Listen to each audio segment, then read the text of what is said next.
Allez, on y va. C'est parti. Le père est le chef de la famille. Et vous savez, la famille, c'est une structure que Dieu a mise en place lui-même. D'accord? C'est pas nous qui l'avons mise en place. C'est Dieu qui a mis en place ces affaires. Et ce qui est particulier, c'est que l'homme avec un grand H, eh bien, a décidé, il décide de faire comme il veut. Il décide, voilà, si ça lui plaît, si ça lui plaît pas.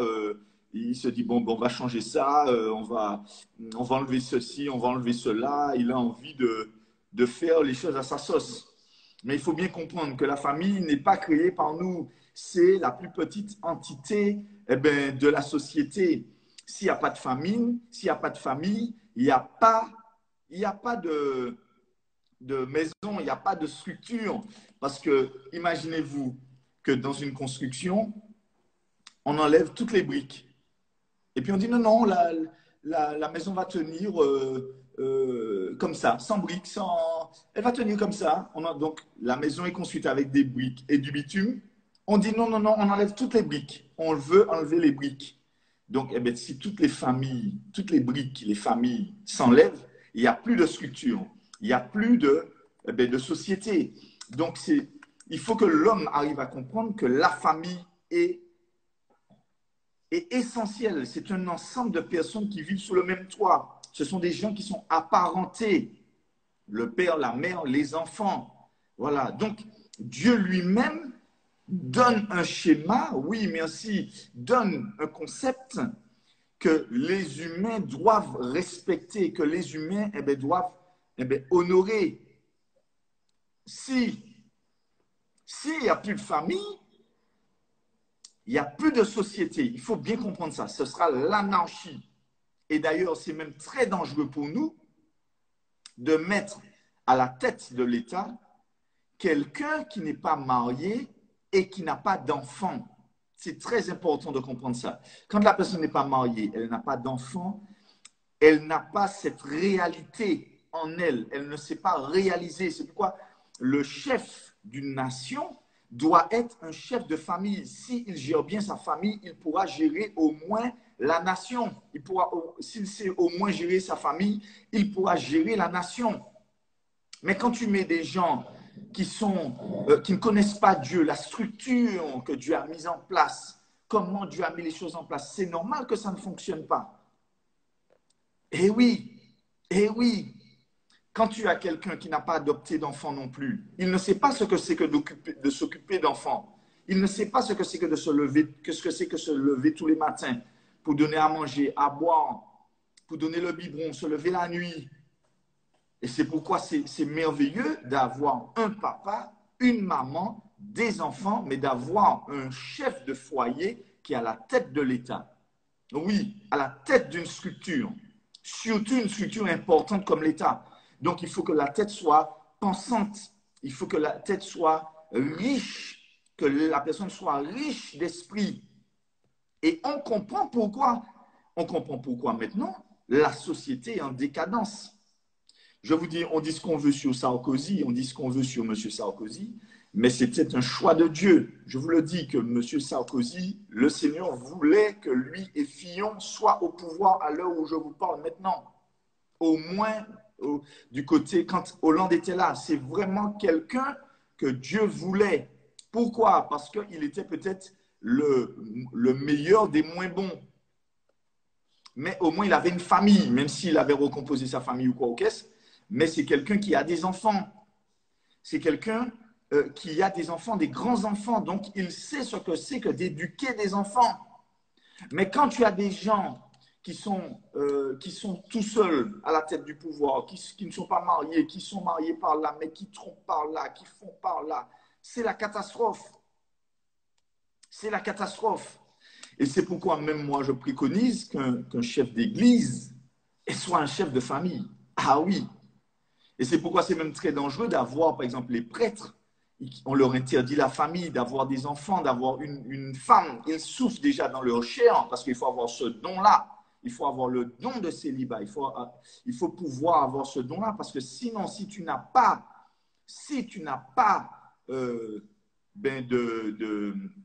si tu n'as pas de famille, si tu n'as pas ce don pour rester seul, ça peut être terrible. Tu as une lutte perpétuelle en toi. Et ces prêtres-là, ben, on entend tout ce qu'on entend là. Il y a des gens qui sont plus protégés que le président. Ils sont esseulés parce que le Vatican veut les tuer. Le Vatican veut les éliminer. Ils ont dénoncé trop de choses très graves.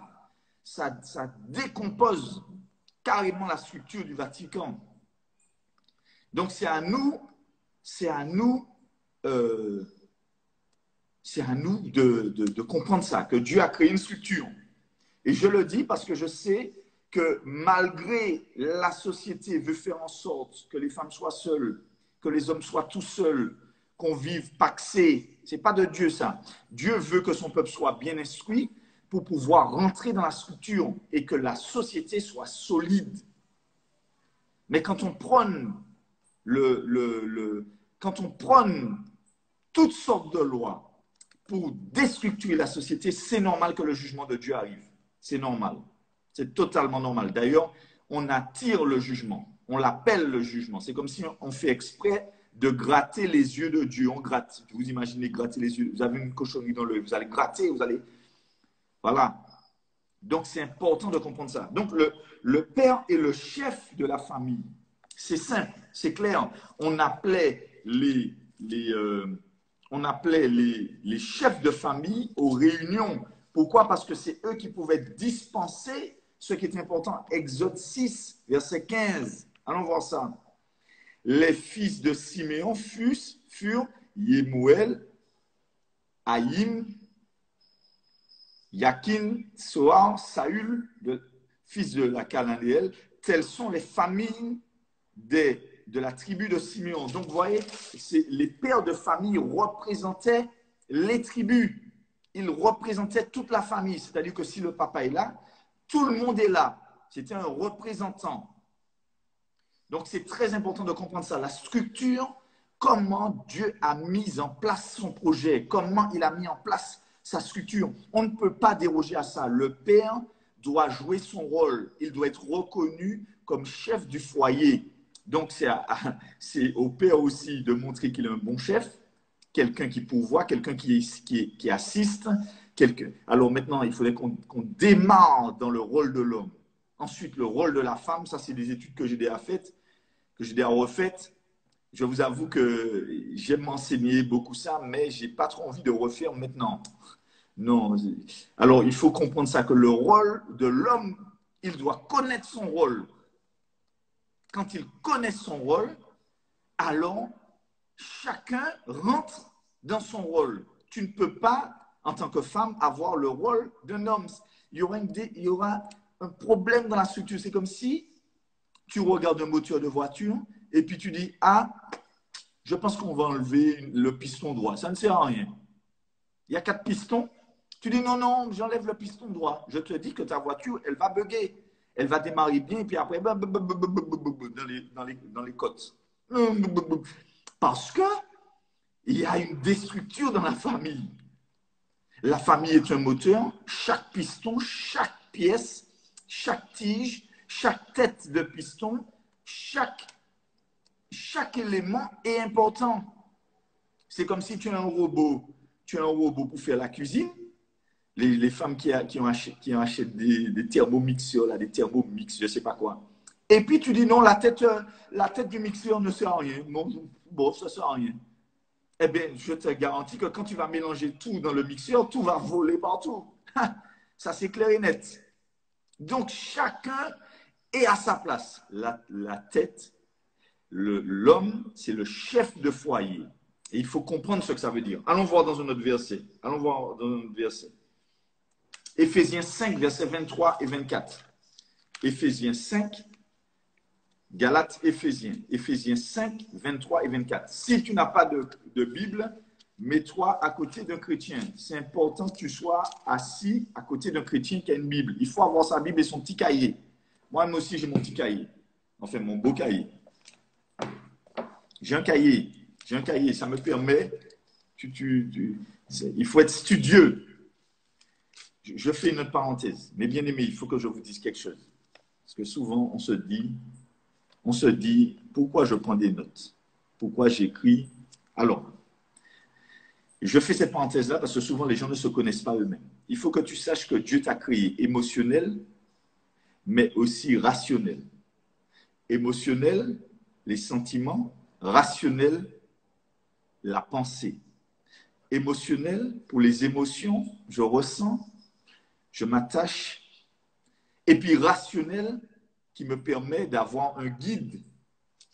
Parce que sinon, je risque de tomber amoureux de Brad Pitt à la télé et je risque de nourrir l'amour que j'ai pour Brad Pitt parce qu'il est trop beau à la télé.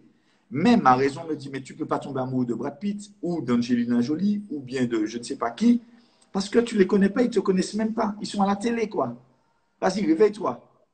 Donc, ça nous permet d'avoir un équilibre entre les émotions et la tête. La raison va nous dire, mais non, qu'est-ce que tu fais là? Tu ne peux pas t'emballer comme ça. Et puis le cœur va t'attendrir. Mais si tu es tout le temps tendre, eh bien, tu vas passer ton temps dans la rue à aider tout le monde de la vie, de la terre. Mais si tu es trop mental, rationnel, ça va t'empêcher de trouver, de toucher le cœur de Dieu.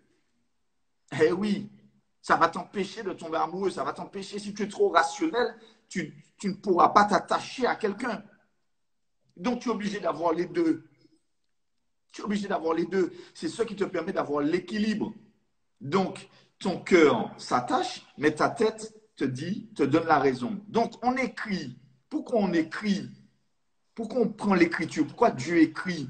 C'est parce qu'on a besoin de sa tête pour être logique, pour être rationnel, mais aussi on a besoin de son cœur pour être fortement attaché.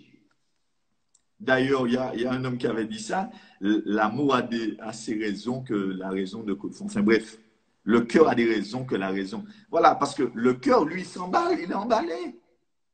Mais le cœur, mais la tête permet eh bien, d'avoir une ligne de conduite. Et c'est pourquoi quand on lit la parole de Dieu, on ne la lit pas intellectuellement, mais on prend des notes. C'est pour pouvoir se redresser parce qu'il y a des ruses que Satan va donner. Ah oui, vous pouvez manger de l'arbre, Dieu a-t-il réellement dit. Mais si on avait écrit Dieu a dit, on se serait dit, mais attends, Dieu a dit. Mais pourquoi Dieu a dit? Mais qu'est-ce qu'il a voulu dire quand il a dit? Ok. Voilà. Donc, si tu as que le cœur, tu vas te planter. Et si tu as que la tête, tu vas te planter. Donc, c'est un équilibre. Tu oins d'huile ma tête. C'est-à-dire que quand tu connais la parole de Dieu, elle te permet de guider, de digérer et que ça rentre dans ton cœur. Et c'est pourquoi même Lion for Real, je lui disais ça tout à l'heure là, Lion for Real, je lui disais que si Dieu a permis que tu naisses avec une mandarine, c'est que c'est une mandarine. Tu es une femme. Si Dieu a permis que tu naisses avec un petit poisson, c'est que tu es un homme. Tu es un homme. Il n'y a pas de doute. Il n'y a aucun doute à ça. Maintenant, le problème, c'est l'intériorité. C'est la perception de la vie. C'est la perception des choses. Mais quand tu connais la parole de Dieu, ça te donne un fondement. Donc, c'est clair. On définit un homme ou une femme à son sexe. C'est clair et net. Alléluia. Et basé sur ce que Dieu a dit, c'est parti, on peut travailler. C'est parti, on peut travailler. On peut travailler. Il n'y a aucun doute sur ça. Et je vous dis, il n'y a rien d'impossible à Dieu. Et c'est pour ça, quand on connaît la parole de Dieu, ça nous donne une base qui transcende notre foi, notre confiance. Seigneur, tu as dit, et tu n'as pas dit par hasard. Tout ce que tu dis, c'est pour mon bien. Tout ce que tu veux, c'est pour mon bien. Donc, ça va marcher. Et c'est ce qui est merveilleux. Il va le faire. Déjà, en toi, il y a déjà quelque chose qui boue. Mais tu ne vas pas... Parce que ça peut être spirituel et ça peut être aussi dans l'âme. Ça dépend. Ça peut être parfois un héritage spirituel. Ça peut être à cause... Il y a multiples causes. Mais le Seigneur va faire. Et tu verras, tu seras très heureux. Donc, gloire à Dieu. Donc, bon, je n'ai pas besoin que tu nous montres. Mais si tu nous le dis, c'est ça. C'est tout. C'est ça. Et je vais vous dire quelque chose. La plupart du temps, c'est pour vous dire comment l'ennemi veut tromper les humains. Parce que nous, on ne lutte pas contre les gens. Notre problème, ce n'est pas les gens. Tu es comme tu es, Dieu t'aime comme tu es, et il va te changer. Et Jésus a pris une perle dans la terre. Il a trouvé un trésor dans la terre. Et donc, il l'a nettoyé, il l'a lavé.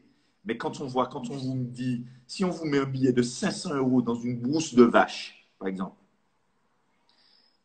croyez-moi, vous n'allez pas avoir peur de mettre votre main dans la bourse de vache parce que vous serez plus conscient du billet que de la bourse de vache. Et il y a des gens qui seront plus conscients de la bourse de vache. Ils vont dire, ah non, non, non, oui, mais tu perds 500 €, après tu laves tes mains, on est passé à autre chose. Donc, maintenant, c'est ça, c'est la perception, c'est l'intelligence, c'est la connaissance, c'est l'identité que nous sommes. On va travailler sur tout ça. Bon, donc maintenant, on est en train de voir l'identité de la famille. D'accord? OK, donc, il faut bien comprendre que Dieu bâtit une famille, premièrement, sur le mariage. Ça, on l'a déjà vu. Que les enfants sont donnés par Dieu. C'est un don de Dieu. OK. On a vu que Dieu bénit le mariage. Je ne sais pas si on l'a vu, mais on va le voir. Alors, on va lire ça. Éphésiens 5, verset, on va commencer à partir du verset 23. Le mari est en effet le chef de la femme, de sa femme, c'est-à-dire sa source, son repère. Son repère. Comme le Christ est le chef de la tête de l'Église, qui est son corps, dont il est le sauveur. Donc, Dieu est en train de nous donner une comparaison à Christ et à l'Église. Il nous dit que c'est la source. C'est la source. Le mari doit être la source. Ça veut dire que dans le mot là, ce n'est pas chef. Le mot, c'est source. Donc, c'est simple. Il faut lire. Donc, quand on te dit la source comparée à un chef, c'est deux connotations totalement différentes. Mais dans la source, on retrouve aussi la notion d'un chef. Donc, une source, c'est quoi? C'est celui qui pourvoit, c'est celui qui donne l'impulsion, c'est celui qui est en premier. Mais oui, c'est celui qui nourrit, c'est celui qui abreuve. Un chef, c'est ça, mais le mot chef n'est pas chef, c'est la source. Un chef de foyer, un homme, c'est une source. Un papa, c'est une source de protection, une source financière aussi. Voilà, donc il faut comprendre ça. Ensuite, on continue. Ensuite, il est la source de la femme, c'est-à-dire que la femme trouve sa réalisation dans son époux. Mais quand l'homme n'est pas un vrai homme, c'est la catastrophe. C'est la catastrophe. Et quand les femmes ne laissent pas l'homme être la source, c'est la catastrophe aussi. C'est la catastrophe aussi. Alors, on va voir déjà l'homme. L'homme doit aimer sa femme, comme le Christ a aimé l'Église. Donc, c'est une source d'amour. Écoutez-moi, on commence sur la famille, là. C'est très, très long. C'est très, très long.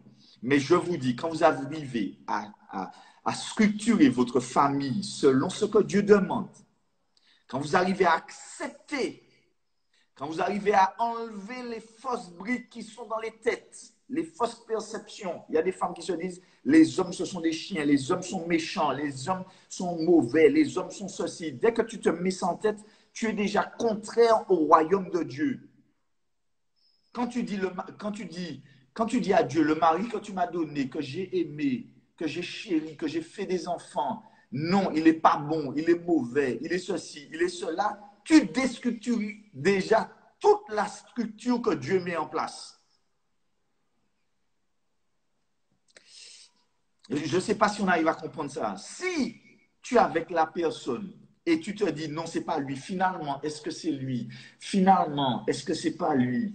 Finalement, je me suis trompé. Finalement, dès que tu te mets ça en tête, tu es déjà en train d'enlever les briques dans la maison. Tu enlèves les briques. Dès que tu commences déjà à dire oui, la langue, je vais te quitter, je ne t'aime plus, tu n'es plus bon, tu n'es pas ceci, tu ne fais pas ça bien, tu n'es pas ceci, tu fais ça mal, tu es ceci, tu es cela, whoop, tu déstructures toute la structure. Donc déjà, dans la famille, on doit accepter ce que Dieu nous a donné. Amen. Amen. Je dois accepter ce que Dieu m'a donné. Ah oui. Ah oui. Donc tu dois te dire, mon mari, c'est mon mari. Je suis adapté à mon mari. Avec la parole de Dieu, ce que Dieu demande et mon cœur, je vais travailler pour réussir ma famille. Je vais travailler. Je ne rejette pas ce que Dieu m'a donné. Ça a fait 25 ans au marié. C'est à présent qu'on a découvert que vous pas aimé Bougla encore. C'est à présent qu'on a découvert que vous pas aimé Madame là encore. Mais tu vois pas qu'il y a un problème. Ça veut dire qu'à un certain moment, il y a une irréalité. Tu es sorti de ta réalité. Subitement, on passe à travailler encore, subitement, on pas les faire effort encore. Ça y est, je fais la crise de la quarantaine. Laissez-moi, je suis dans ma crise de quarantaine. C'est parti, la crise. Écoute-moi, la crise de la quarantaine va amener d'autres crises. Ça va amener crise financière, crise affective, crise santé haineux, santé nique, toutes sortes de crises. Ah oui, ça va amener des crises. C'est pour ça, parfois, quand tu vois que la tête change, que ça change, il faut arriver à se dire, bon, il faut que je m'adapte parce que voilà un challenge pour moi et il ne faut pas que je me laisse faire, sinon je vais tout perdre. Satan, mauvais maître. OK. Parce que je connais, je vous le dis, hein, quand les femmes passent dans la quarantaine, quand les hommes passent la quarantaine, on a observé ça, il y a beaucoup qui font des crises. Parce que ce sont des gens surtout charnels, instables. Et je vous dis, la parole de Dieu nous donne une stabilité. Si tu es avec moi ce matin, mets un pouce comme ça. Ça nous encourage. Oui. Et dites-le à vos maris, vos femmes, c'est moi qui suis ton mari, c'est moi qui suis ta femme. Et je t'aime et je t'aimerai jusqu'au bout. Il faut le dire comme ça. Il faut lui dire, je t'aimerai, je t'aime et je t'aimerai. Comme Francis Cabrel. Je t'aime et je t'aimerai. Voilà. Ah non, à 40 ans, la ménopause, c'est chaud quand même là. C'est là qu'on est jeune. On a la jeunesse. Aïe, aïe, aïe.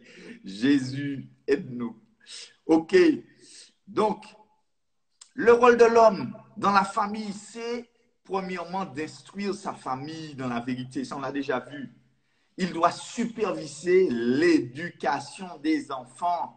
Oui, on a vu ça. Père, n'irritez pas vos enfants. Ça veut dire qu'il doit conduire ses enfants. Le rôle de la mère. Bon, tout ça, on verra ça après. Bon, la place de l'enfant, on a vu tout ça. On va voir ce qui détruit et trouble la famille. Ce qui détruit et trouble la famille. La jalousie.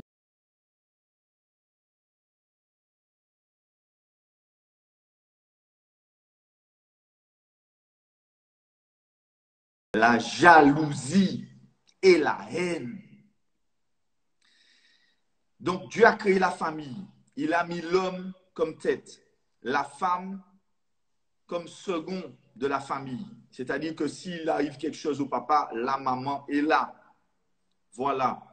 C'est clair. La maman a un rôle plus pour couvrir, pour rester. Elle est au milieu. C'est elle qui soude la famille. Quand une femme est blessée sentimentalement, quand une femme n'a pas d'amour, n'exprime pas l'amour, la famille est bloquée. On sent qu'il y a des tensions. C'est pour ça que la femme doit être épanouie.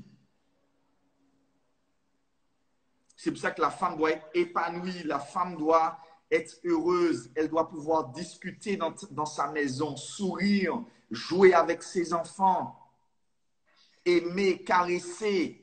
Ça, c'est le rôle d'une femme, d'une épouse. Elle doit temporiser quand le mari est un peu fâché. Elle doit apprendre ça, à temporiser. Une femme a un rôle très, très important. Beaucoup plus tactique. L'homme est plus technique, c'est-à-dire c'est la tête. La femme a un rôle plus tactique, c'est-à-dire émotionnel. C'est le cœur qui parle. L'homme, c'est la tête. La femme ressent les choses. Elle comprend, elle voit au-delà. Chérie, tu n'as pas dû réprimer l'enfant comme ça. S'il est comme ça, c'est peut-être parce qu'il a ça dans son cœur. La femme ressent plus les choses. Si l'enfant pleure comme ça, le son du pleur de l'enfant, c'est parce que l'enfant a tel souci. Voilà, l'homme est plus technique, la femme est plus stratégique. Oui. Donc c'est pourquoi chacun d'entre nous dans nos familles, écoutez-moi mes bien-aimés, franchement, si tu rentres chez toi et puis tu n'es pas bien chez toi, tu seras bien où? Si tu rentres chez toi, écoute-moi, on ne veut pas obéir à Dieu. On ne veut pas lui obéir, on veut faire notre tête. On veut rester sur nos positions, on veut être borné, on ne veut pas se remettre en question, on ne veut pas s'arrêter un moment et puis réfléchir. Écoutez-moi bien. Si tu rentres chez toi et puis tu n'es pas bien chez toi, tu seras bien où? Dans l'église de Dieu? Ce sera de la comédie. Si tu n'es pas bien dans ta maison même, dans ton foyer, tu penses que c'est au travail que tu vas être bien? Non, mais franchement, si tu n'es pas bien, chérie, si on n'est pas bien chez nous, on sera bien où? On sera, dites-moi, tu seras bien chez les gens. Tu seras heureux chez les gens. Ce sera de la macaquerie. Ça veut dire que tu vas faire griller. Tu vas griller. Mais ton cœur ne sera pas là. Parce que ta maison, c'est ta source de bénédiction. Et c'est pourquoi les sœurs et les frères qui traversent des moments difficiles dans leur maison, mais moi, je leur tire mon chapeau. Parce que c'est une pression énorme. Ah, c'est une pression énorme. C'est pourquoi il faut affronter tous les géants qui sont dans nos familles, dans nos maisons. Il faut les affronter. Affrontons-les ensemble. On va les affronter ensemble. Ah oui, il ne faut pas laisser l'ennemi s'infiltrer dans notre maison. Il ne faut pas laisser l'ennemi s'infiltrer dans notre maison. Non, notre maison est à nous. La maison familiale est un havre de paix, un havre de joie. C'est un endroit où on peut être soi-même. Oui, avec ses défauts.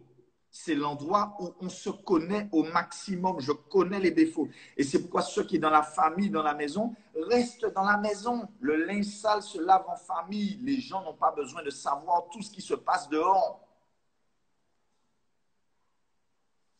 Les gens n'ont pas besoin de savoir. C'est pourquoi, même si on n'est pas bien dans notre famille, comment on sera bien ailleurs? Ce n'est pas possible. Les gens qui sont très forts, très percutants, qui arrivent à être stables sur la durée. Parce que je vous dis, il y a des gens qui se terrent dans le travail. Ils réussissent dans le travail, mais la maison, c'est catastrophique. Tôt ou tard, ça va clapser. Tôt ou tard. Tôt ou tard, ça va marcher bien pendant 5-10 ans. Mais après, plot, tout va s'effondrer. Il va perdre et maison, il va perdre et travail, et tout s'effondre. Croyez ce que je vous dis là. Par expérience, j'ai déjà vu des gens. Ils ont tenu, et puis tout s'effondre. Ils sont très performants. Pendant un moment, ils vont se tuer au travail. Mais à un moment, brrr, tout va s'effondrer. Donc la famille est ultra importante. L'homme, la position de l'homme, la position de la femme. Une maman, c'est une maman. Il ne faut pas lui demander d'être un papa. Ça va être difficile pour elle. C'est pour ça que les femmes monoparentales, les hommes qui gèrent leurs filles, leurs enfants seuls, c'est compliqué. C'est difficile.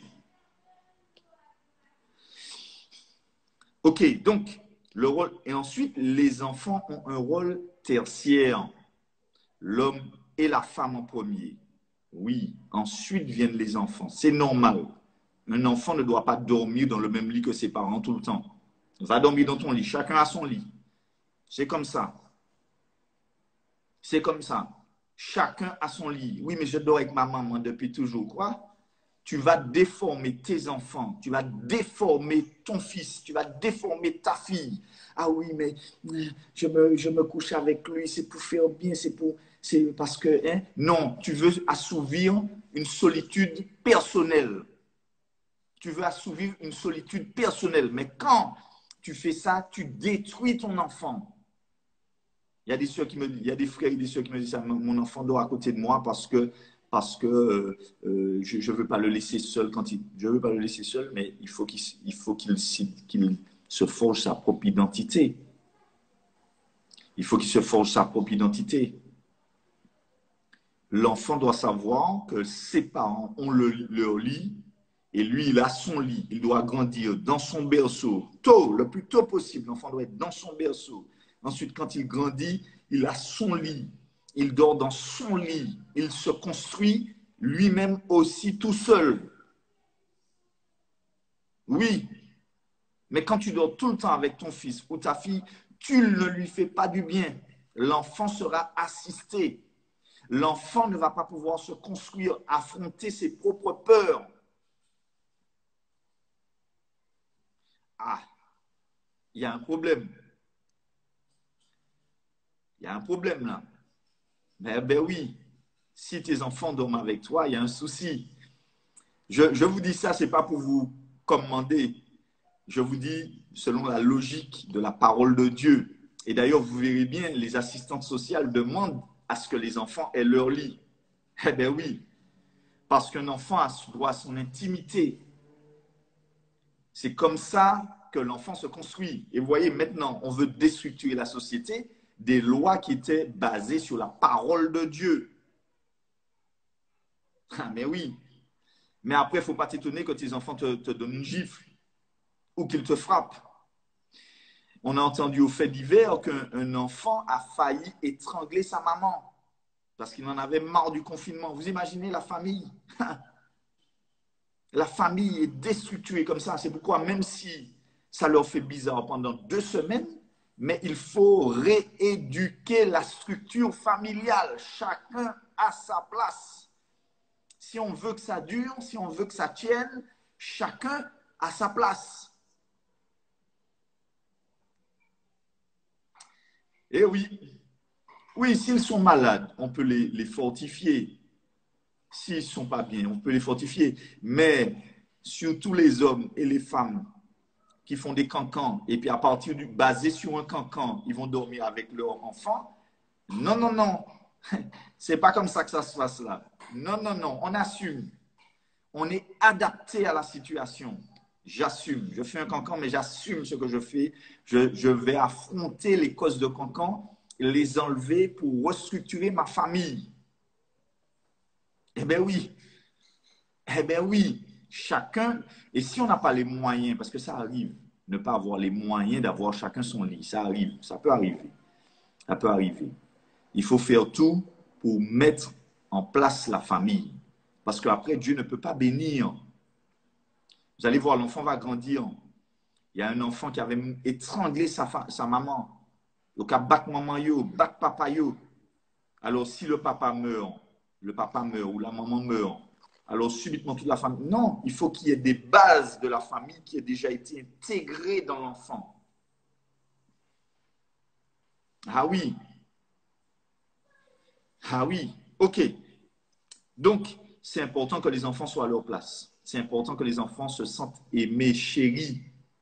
La maman doit donner beaucoup d'amour au bébé. C'est normal que pendant un moment, eh bien, l'enfant prenne beaucoup de place. Mais à un certain moment, et moi je connaissais un mari, il avait dit ça à sa femme, je ne suis pas content, je ne suis pas bien parce que les enfants ont pris toute la place.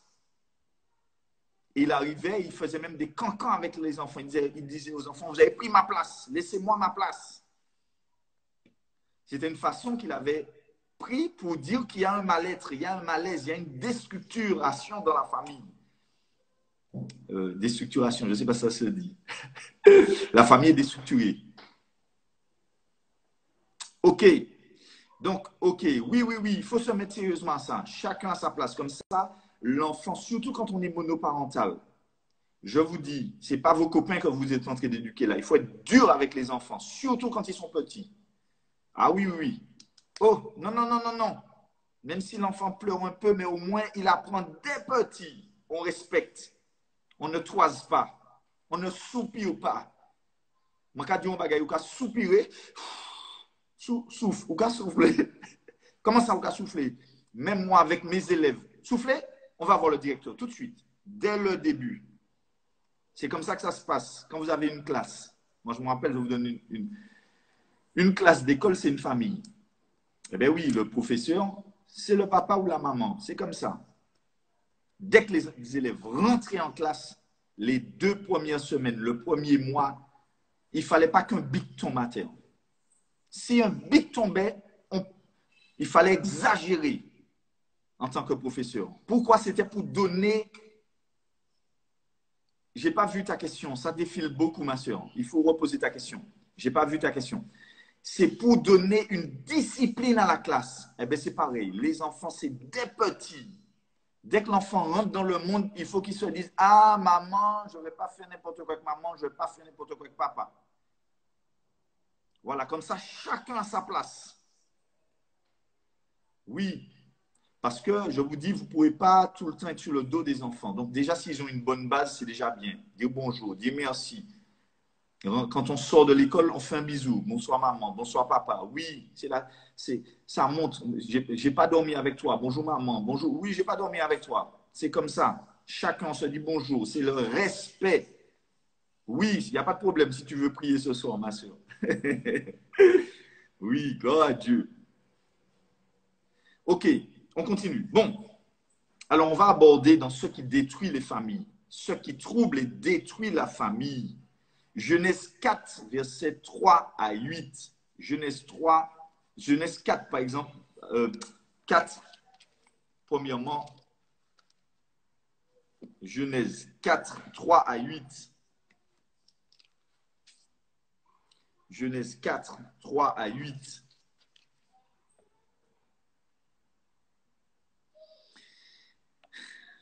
Alors, est-ce que Dieu tolère qu'on tape ses enfants? La Bible dit clairement: n'éloigne pas la verge de la correction. Il n'a pas dit de battre l'enfant, tu vas la matcher, non. Il a dit de corriger. Oui, de corriger. La société ne veut pas. La société ne veut pas. C'est pour ça qu'il y a tout ça de délinquants maintenant. L'État ne veut pas. Mais nous, si on corrige, c'est selon le Seigneur. Oui, Dieu châtie celui qu'il aime. Eh bien, c'est super. Il y a des gens qui connaissent la parole. Alors, châtier, ça peut prendre plusieurs sens. Ce n'est pas obligé de taper. Voilà. Oui, on ne va pas battre l'enfant. À un moment, quand l'enfant a grandi, c'est punition. Tu es puni. Mais il y a des enfants, on sent qu'ils n'ont pas pris de voler. C'est pour ça qu'ils sont comme ça. Ça se sent, ça se voit. Tiens, tu m'as la sucré quoi à la caisse parce que tu n'as pas acheté ça. Ah bon? Merci, Lynn. Waouh. Oui. Donc voilà, allons lire la parole de Dieu. OK. Au bout d'un certain temps, Caïn présenta les produits de la terre en offrande à l'Éternel.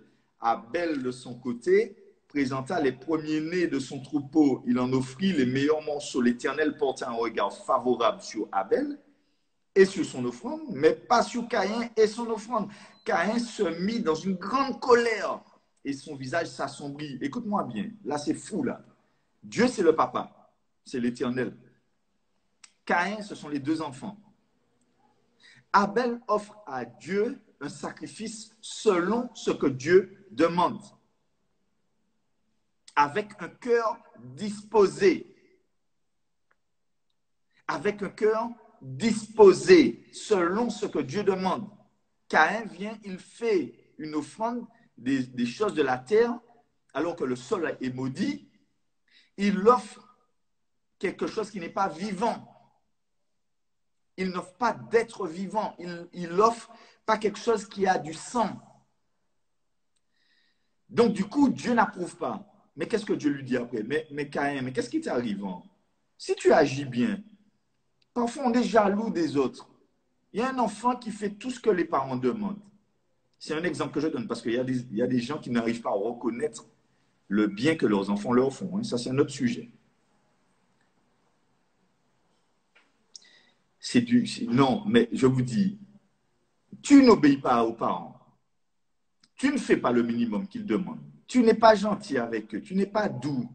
Tu ne comprends pas le langage d'amour de tes parents. Tu ne cherches pas à savoir quel est le langage d'amour de tes parents. Papa et maman veulent ça. Papa et maman aiment ça. Papa et maman attendent ça de toi. Ce qu'on te demande, tout ce qu'on te demande, c'est de travailler à l'école. Par exemple, tout ce qu'on te demande, c'est de ranger ta chambre. L'enfant ne fait pas. Après ça, il trouve bizarre.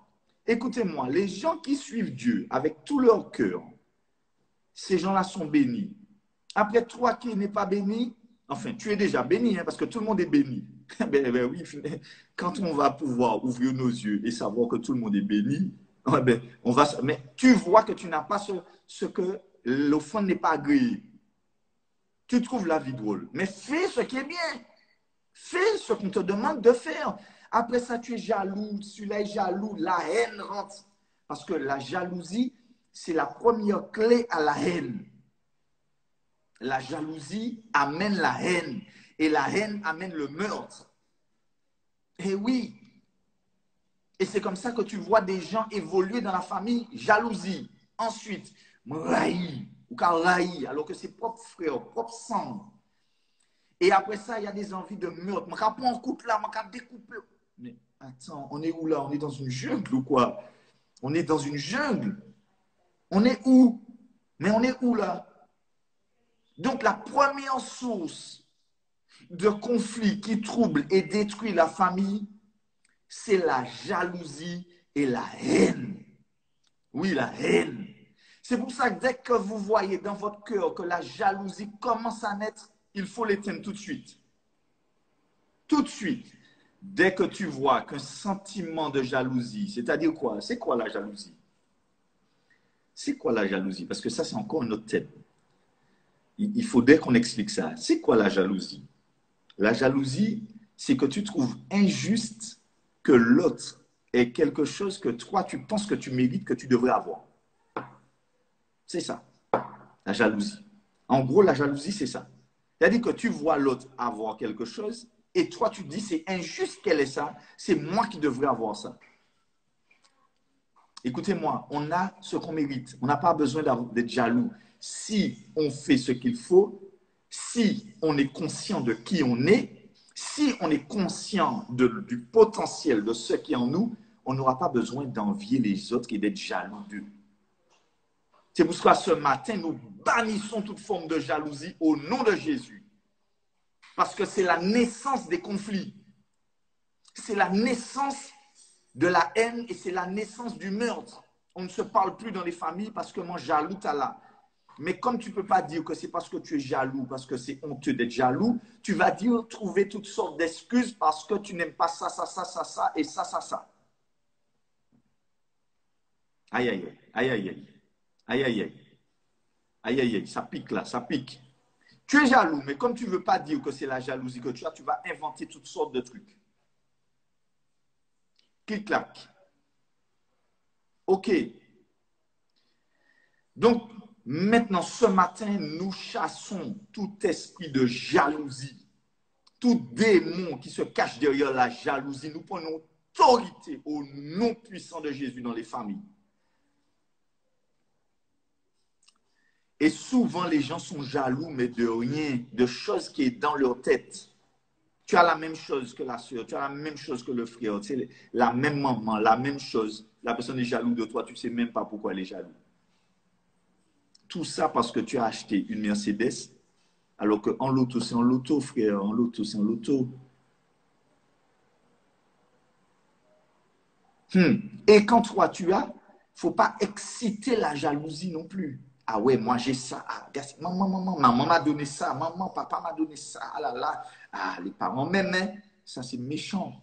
Si tu excites la jalousie, mais c'est méchant. C'est méchant. Et vous allez voir, la plupart des gens, ils ont tout, mais ils sont malheureux parce qu'ils ne savent pas réaliser qu'ils ont déjà tout.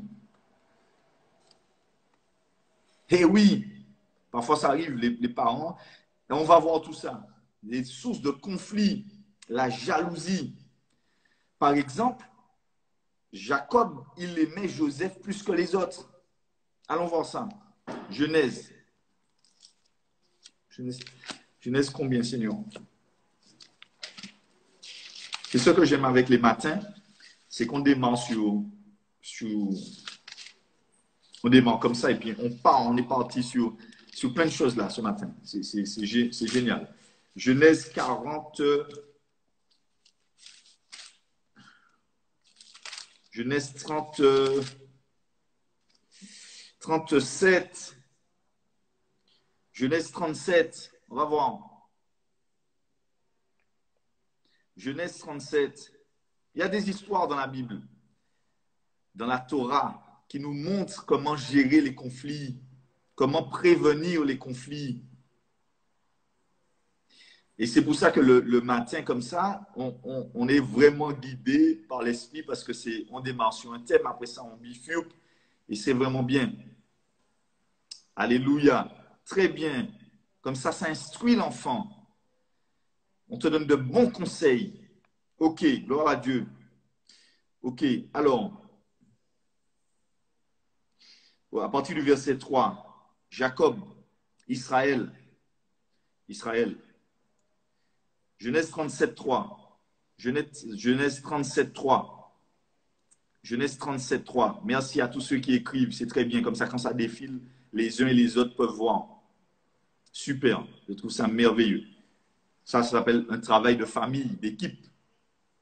OK. Donc, à partir du déconfinement, je reçois tous les matins à mon bureau à Fort-de-France, à Dillon. Je reçois et je suis en train d'établir mon planning.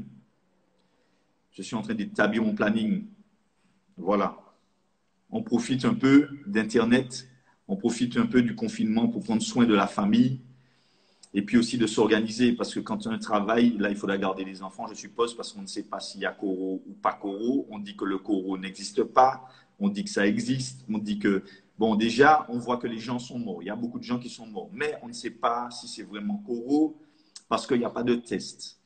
Donc, il faudrait vérifier que tout le monde meurt de la même chose pour dire que c'est coro. Et si on ne peut pas faire de scanner pour savoir s'ils sont morts tous de la même chose, on ne sait pas si c'est coro. Et s'il n'y a pas de scanner, on ne peut pas dire que c'est coro. Donc, est-ce qu'il y a coro ou il n'y a pas coro? Je ne sais pas. Tout ce que je sais, c'est qu'il y avait quelque chose qui circulait. Mais qui est moins grande que la grippe saisonnière, parce qu'il y a eu moins de cas. Ou bien plus ou moins autant de cas. Donc, on ne sait pas ce qui se passe. Et comme on ne sait pas ce qui se passe, eh bien, par prudence, on ne va pas envoyer nos enfants. Si on n'envoie pas nos enfants, ça veut dire qu'un devra rester à la maison pour que l'autre aille au travail. Sauf ceux que vraiment Dieu guide. Si Dieu te dit, va au travail, tu peux déposer tes enfants à l'école, fais-le. C'est tout. C'est tout. On est conduit par l'Esprit Saint. Maintenant, avec tout ce qui circule, le but, c'est qu'il y ait une partie qui détienne toutes les ressources de la terre et puis les autres, ils sont en bas. Mais vous allez voir, ça va créer une fracture sociale. Il y aura de plus en plus de personnes dans la rue. Oui. Ah oui. Et c'est là qu'on va voir comment la Martinique va gérer ça. Et votez pour moi parce que j'ai de bons conseils selon la parole de Dieu à donner aux maires. Et non, je rigole. Mais je pense qu'il faut que les hommes politiques se rapprochent des hommes de Dieu pour savoir qu'est-ce que Dieu dit dans ces cas-là et qu'ils soient très instruits pour pouvoir contourner la crise, du moins en Martinique. De toutes les manières, il y a énormément d'argent à la CTM que le président de la CTM n'a pas encore distribué. Je pense que cet argent-là, on devrait faire plein de choses avec, essentiel pour que les foyers martiniquais ne tombent pas. Parce que si les familles tombent, eh bien, tout tombe. Voilà. Donc, après, ils n'ont qu'à nous demander, à nous, hommes de Dieu, parce qu'il y a plein de pasteurs, même si ce n'est pas moi, mais il y a des pasteurs plus connus, des conseils, et il y a des prophètes parmi nous pour dire qu'est-ce qui va arriver en Martinique. Mais oui, on le sait. Il y a plein de choses qu'on sait. Je vous dis, il faut prier beaucoup pour les avocats maintenant, parce qu'on va essayer de les engloutir, parce que les lois vont être changées. Ah oui, ils veulent changer les lois, ils veulent submerger. Et on va voir que les avocats seront pris pour rien du tout. Voilà, vous allez voir. OK. Alors, Genèse 37, verset 3. Israël aimait Joseph beaucoup plus que tous ses autres fils, car il l'avait eu dans sa vieillesse. Il lui fit une tunique splendide. Quelle idée! Mais quelle idée de faire ça! Quelle idée! Ses frères virent que leur père le préférait à eux tous. Alors, ils le prirent en haine et ils ne pouvaient plus lui parler aimablement. Donc, on voit la jalousie et ensuite la haine. C'est normal, mais Jacob, quelle idée aussi! Quelle idée! Quelle idée de faire des préférences et puis de montrer les préférences! Mais quelle idée! Quelle idée! Eh bien voilà, ça a démarré comme ça. Mais Dieu aime changer le mal en bien. Et Dieu connaît toutes choses. Ah oui, nous on prie pour le meilleur du pécheur. De toute façon, le meilleur du pécheur a tout compris. Il a compris. Il a compris que nous sommes efficaces, que l'évangile est efficace. Alléluia. Oui, le maire d'Ajoupa Bouillon aussi, il faut qu'il comprenne que l'évangile est la solution. Malgré tout ce qu'on dit sur les évangéliques, soi-disant, malgré tout ce qu'on dit sur ceux qui prêchent l'évangile, malgré parfois des pasteurs qui sont malpropres, l'évangile reste l'évangile. Jésus reste Jésus, Dieu reste Dieu, la parole demeure la parole. Donc voilà. Ok, en tout cas, mes bien-aimés, prions, continuons cette chaîne de prière que nous faisons. On va s'arrêter pour aujourd'hui sur la jalousie et puis on va voir les différentes causes de destruction de la famille. En tout cas, que le Seigneur vous bénisse, qu'il vous encourage aujourd'hui. Prenez soin de vous, rigolez à la maison, jouez avec les enfants, profitez du temps, le Seigneur donnera, il pourvoira. Maintenant, nous allons travailler pour beaucoup qui travaillent déjà et Dieu pourvoira. Faisons confiance à Dieu dans la prière pour renverser les œuvres de l'ennemi. Amen.